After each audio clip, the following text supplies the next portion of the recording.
ఆడపిల్ల న్యాయం ఎక్కడ ఉందన్నా? వారం నుంచి జరుగుతుంది ఇది. ఆడపిల్లని చెప్తే బెదిరిస్తారు. ఆడపిల్ల న్యాయం కావాలి. కర్తవ్యమే దేవాలయం, కర్తవ్యమే చర్చ్, కర్తవ్యమే మస్జిద్. కర్తవ్య ధర్మాన్ని సరిగ్గా నిర్వర్తిస్తే మీరే దేవుళ్ళు. Hello friends, welcome to my channel BSK connects. Recent గా గుడ్లవెల్లేరు ఇంజనీరింగ్ కాలేజ్ లో ఏం జరిగింది, దాన్ని ఎందుకు పొలిటికల్ గా వీళ్ళు బాగా హైలైట్ చేస్తున్నారు, అసలు పాలిటిక్స్ కి కాలేజ్ లో జరిగిన ఇష్యూకి ఆ అమ్మాయికి ఆ అబ్బాయికి ఏమైనా సంబంధం ఉందా, దాన్ని ఎందుకు టీడీపీ వాళ్ళ మీద నడుతున్నారు, టీడీపీ వాళ్ళ వైసీపీ మీద నడుతున్నారు, ఇదంతా చూసే ముందు నా ఛానల్ సబ్స్క్రైబ్ చేసుకుని. రీసెంట్ గా గుడ్లవెల్లేరు ఇంజనీరింగ్ కాలేజ్ లో ఏం జరిగింది అంటే, ఒక అమ్మాయి ఒక అబ్బాయి 4th ఇయర్ బీటెక్ చదువుతున్నారు మనకు. వాళ్ళిద్దరూ హాస్టల్స్ లో ఉంటారు. సో ఇక్కడ ఏమైందంటే, వాళ్ళిద్దరు లవ్ చేసుకోవడం వల్ల వాళ్ళిద్దరూ కలిసి ఓయూరుకి వెళ్ళారు. ఓయూరులో ఆ అమ్మాయికి తెలియకుండా ఆ అబ్బాయి కలిసిన వీడియోని రికార్డ్ చేసి ఆ అబ్బాయి వాళ్ళ ఫ్రెండ్స్ కి పంపించాడు. ఆ అబ్బాయి వాళ్ళ ఫ్రెండ్స్ కి పంపిస్తాం వల్ల ఆ అబ్బాయి వాళ్ళ ఫ్రెండ్స్ ఏం చేశారు అంటే, ఈ వీడియోని ఆ అమ్మాయికి ఆ అబ్బాయికి చూపించి దీన్ని మేము వైరల్ చేస్తాము, లేకపోతే ఇంటర్నెట్లో పెడతాము, లేకపోతే సోషల్ మీడియాలో పెడతాము అని చెప్పేసి బ్లాక్మెయిల్ చేసి వాళ్ళు ఏం చేశారు అంటే, ఆ సీసీ కెమెరా లాంటి చిన్న కెమెరా తీసుకొని వాళ్ళు బాత్రూంలో ఆ లేడీస్ హాస్టల్ బాత్రూంలో పెట్టమని చెప్పేసి ఆ అమ్మాయికి ఇచ్చారు. ఆ అమ్మాయి అదే టైంలో ఖండించి వాళ్ళ హాస్టల్ వార్డెన్కో, ఇన్ఛార్జ్కో, ప్రిన్సిపాల్కో లేదా వాళ్ళ పేరెంట్స్కో చెప్పుకుంటే ఆ ఇష్యూ అక్కడితో క్లోజ్ అయిపోయేది. కానీ ఈ అమ్మాయి ఏం చేసింది అంటే, ఈ అమ్మాయి కూడా వెళ్ళి ఆ అబ్బాయి ఏదైతే చెప్పారో సీసీ కెమెరా బాత్రూంలో పెట్టమని చెప్పేసి ఈ అమ్మాయి కూడా అదే పని చేసింది. సో పెట్టినాక ఏమైందంటే, సీసీ కెమెరా పెట్టిందే కానీ అమ్మాయి ఆ సీసీ కెమెరాకి సంబంధించిన యాక్సెస్ మొత్తం ఈ అబ్బాయిల దగ్గర ఉంది. సో ఇక్కడ ఏమైంది అంటే, ఇక్కడ మెయిన్ గా ఆ అమ్మాయి బాయ్ ఫ్రెండ్ కనపడుతున్నారు తప్ప దాని వెనకాల ఎంతమంది ఉన్నారో, అసలు ఏం జరిగింది అనేది వీళ్ళిద్దరికి అంటే, ఆ అమ్మాయి కూడా రిమైనింగ్ స్టూడెంట్స్ అందరితో కలిసి ప్రొటెస్ట్ లో కూర్చుంది తప్ప ఆ అమ్మాయికి ఏం తెలియనట్టు కూర్చుంది. కానీ ఎప్పుడైతే ఆ అమ్మాయి గురించి తెలిసిందో ఆ అమ్మాయి ఇంకా ఏం చేసింది, మొహం ఎక్కడుకుంది. ఇదంతా జరిగిద్దని తెలిసిన ముందు ఈ అమ్మాయి అలా చేయకుండా వాళ్ళ పేరెంట్స్కో, లేకపోతే కాలేజ్ ఇన్ఛార్జ్కో, లేకపోతే ప్రిన్సిపల్కో చెప్పుకుంటే క్లియర్ అయిపోయేది అక్కడితో మ్యాటర్. సో ఇక్కడ 300 మంది అమ్మాయిలు వీడియోస్ రికార్డ్ చేశారు అని చెప్పేసి అంటున్నారు. కానీ నిజంగా 300 మంది అమ్మాయిలు ఉన్నారా అని చెప్పేసి చూసుకుంటే, కృష్ణా జిల్లా డిఎస్పి గంగాధర్ గారు ఏమన్నారంటే, వీళ్ళ దగ్గర ఎటువంటి ఆధారాలు లేవు.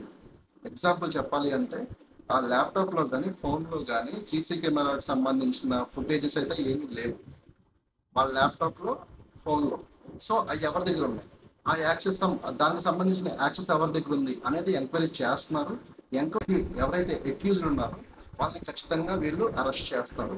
సో అరెస్ట్ చేసే ముందు ఎంతమంది ఉన్నారు ఏంటి అసలు జరిగిన సిచ్యువేషన్ అంతా మనం చూసుకుంటే, ఈ ఇష్యూని అక్కడ కాలేజ్ స్టూడెంట్స్ 4 days బ్యాక్ చెప్పారంట ఇన్ఛార్జ్కి, ప్రిన్సిపల్కి. కానీ వాళ్ళు పట్టించుకోలేదు. ఎందుకు అంటే, ఆ అమ్మాయి ఎవరైతే ఉన్నారో ఆ అమ్మాయి పొలిటికల్ గా బ్యాక్గ్రౌండ్ ఉన్న అమ్మాయి అని చెప్పేసి ఆ అమ్మాయికి సంబంధించిన వాళ్ళు కాలేజ్ ప్రిన్సిపల్ని బెదిరించారని చెప్పేసి వీళ్ళు అంటున్నారు. కానీ అది ఎంతవరకు నిజమనేది ఎవరికి తెలియదు. ఇదంతా ఎంక్వైరీ చేస్తే కానీ మనకు మొత్తంగా పూర్తిగా దానికి సంబంధించిన డీటెయిల్స్ మనకి తెలుస్తాయి. సో ఇప్పుడు దాకా ఈ ఇష్యూని బాగా హైలైట్ చేయడానికి కారణం ఏంటి అంటే, వైసీపీ వాళ్ళు ఆ అబ్బాయి ఎవరైతే ఉన్నారో జనసేన పార్టీ సంబంధించిన పవన్ కళ్యాణ్ గారి తాలూకా అని చెప్పేసి వాళ్ళు బాగా ప్రచారం చేస్తున్నారు. జనసేన వాళ్ళు ఏం చేస్తారంటే, వెనకాల జగన్ గారు ఫోటో పెట్టుకుంది కాబట్టి అతను జగన్ ఫ్యాన్ అని చెప్పేసి ఒక వీడియో వైరల్ అవుతుంది. అతను ఏంటంటే, లాస్ట్ టైం ఎలక్షన్స్ ముందు చంద్రబాబు నాయుడు గారు ప్రతి ఇంటికి మీకు 15,000, మీకు 15,000, మీకు 18,000 అని చెప్పింది. ఆ అబ్బాయి ఒక వీడియోలో అలా చెప్తూ వాళ్ళు చూసారు. అది వైరల్ చేస్తారనమాట. సో ఇలా చూసుకుంటే అసలు ఒక అబ్బాయికి జరిగిన ఒక సంఘటన అంటే, ఒక సీక్రెట్ గా వాళ్ళు కలుసుకుని చేసుకున్న సన్నివేశాన్ని బహిర్గతం చేసింది కాక, వాళ్ళతో పాటు 300 మంది అమ్మాయిలకు సంబంధించిన ఏదైతే సెన్సిటివ్ ఇష్యూ ఉందో దాన్ని కూడా వాళ్ళు 10 మందికి చూసేలాగా ఆ అబ్బాయిలకు సపోర్ట్ చేసిన అమ్మాయిని కూడా అరెస్ట్ చేయాలి. ఆ 10 మంది చూసేలాగా చేసి ఆ ఇప్పుడు ఆ అమ్మాయికి సంబంధించిన కుటుంబం కావచ్చు, ఆ అబ్బాయికి సంబంధించిన కుటుంబం కావచ్చు, వీళ్ళిద్దరు కుటుంబాలు ఇప్పుడు రేపొద్దున బయటికి ఏమని మొహాలు చూపిస్తారు. ఇక్కడ నేనేమంటానంటే, ఇప్పుడు వాళ్ళిద్దరూ ఏదైతే చేశారో చాలా తప్పది. ఈ అబ్బాయి ఒక్కడినే చూపిస్తాను కాదు, ఆ అమ్మాయిని కూడా చూపించి ఆ అమ్మాయిని కూడా అరెస్ట్ చేసి వీళ్ళిద్దరికి కాలేజ్ నుంచి టీసీ ఇచ్చి పంపించేసి వీళ్ళకి ఎటువంటి ఉద్యోగాల అవకాశాలు లేకుండా చేస్తేనే నెక్స్ట్ ఎవరైనా చేయడానికి భయపడతారు. ఇంకొకటి, దీంట్లో పొలిటికల్గా ఎవరి ఇన్వాల్వ్మెంట్ లేదు, లేకుండానే కావాలని దీన్ని క్రియేట్ చేస్తారు. ఇలా చేసుకుంటా పోతే ఏమైంది అంటే రేపు పొద్దున ప్రతి ఒక్క చిన్న విషయానికి గవర్నమెంటే చేసిందని చెప్పేసి అంటారు. ఎగ్జాంపుల్ మనం బంగ్లాదేశ్ చూసాం. బంగ్లాదేశ్లో స్టూడెంట్ చేసిన ప్రొటెస్ట్ని వాళ్ళు గవర్నమెంట్ రిజర్వేషన్స్ కోసం అని చెప్పేసి వాళ్ళు చేసిన ప్రొటెస్ట్ని, అది ఇప్పుడు ఏమైంది, ఒక హిందూ ముస్లిం గొడవ అయిపోయింది. ఆ హిందూ ముస్లిం గొడవలో ఏమైంది, కొంతమంది హిందూస్ని ముస్లిమ్స్ చంపేశారని చెప్పేసి చాలా ఇష్యూస్ నడుస్తున్నాయి అక్కడ. సో ఇట్లాగా ఒక చిన్న సంఘటన ప్రేరేపిస్తాం వల్ల ఏమవుతుంది అంటే అది చినికి పెద్ద గొడవ అయిపోతుంది. సో నేను ఏమంటానంటే ఒక ఇష్యూ జరిగినప్పుడు ఆ ఇష్యూ లాగే చూసి తర్వాత దానికి సంబంధించిన ఏదైతే ఉందో దాన్ని గవర్నమెంట్ చూసుకునేది. సో మనం చేయాల్సింది ఏంటి అంటే నిజంగా జరిగిందా లేదా అనేది మన పాయింట్. ఒక నిజంగా జరిగింది అనుకుందాం, ఒకవేళ దానికి న్యాయం జరగలేదు అనుకుందాం, అప్పుడు ప్రొటెస్ట్ చేయడం మంచిది. అసలు ఎటువంటి న్యాయం, దీనికి ఎటువంటి సాక్ష్యాధారం లేకుండా ఏమీ లేకుండా మనం ప్రొటెస్ట్ చేసేస్తే దానికి సంబంధించింది ఏమైంది. సో నేను చెప్పేది ఏంటి అంటే ఓయో రూమ్కి ఒక అబ్బాయి చదువుకునే వయసులో పెళ్లి కాకుండా ఇట్లాంటి అకృత్యాలకి పాల్పడితే రేపు పొద్దున ఇలాంటి సంఘటనలు బయటపడితే వాళ్ళ కుటుంబ సభ్యుల మొహాలు ఎక్కడ పెట్టుకుంటారు, వీళ్ళ మొహాలు ఎక్కడ చూపిస్తారు, వీళ్ళు డిప్రెషన్లోకి వెళ్ళిపోతారు. డిప్రెషన్లోకి వెళ్ళిపోయి వీళ్ళకి సంథింగ్ సూసైడ్ చేసుకోవడం లాంటివో, లేకపోతే పిచ్చెక్కిపోవడం, లేకపోతే డ్రగ్స్ అడిక్ట్ అవ్వడం ఏదో చేస్తారు.